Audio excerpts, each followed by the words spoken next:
Maths. उन्नयन कोण और अवनमन कोण।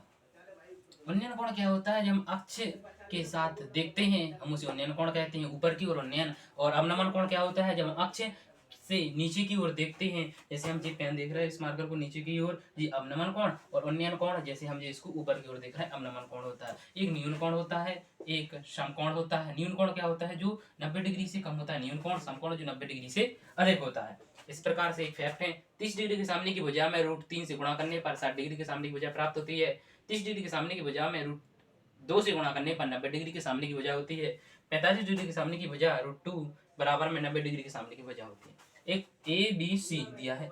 30 डिग्री के सामने की भुजा का 2 गुना कर्ण होता है, और 30 डिग्री के सामने की भुजा में √3 से गुणा करने पर 60 डिग्री के सामने की भुजा प्राप्त होती है। इसी प्रकार 30 डिग्री के सामने की भुजा का 2 गुना कर्ण प्राप्त होता है।